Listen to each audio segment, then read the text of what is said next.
This is 2 Second Lean in Tulsa, and I'm in my backyard, and notice my neighbor's fence, how it leans. Okay? And let's pan over to another neighbor, backyard neighbor's fence. This one also leans. Why?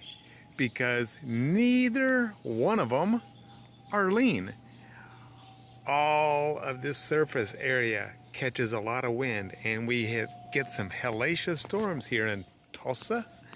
And I'd like to show you a fence that doesn't lean because it is lean.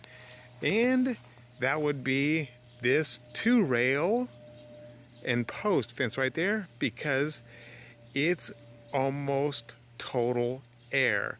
It just has those two and these two and a little bit of chain link fence in there, and it catches almost no wind. The wind simply passes right through the chain link fence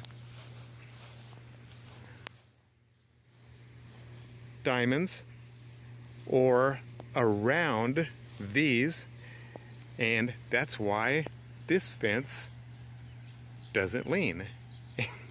And this is 2 Second Lean in Tulsa, and the difference between a fence that leans and a lean fence.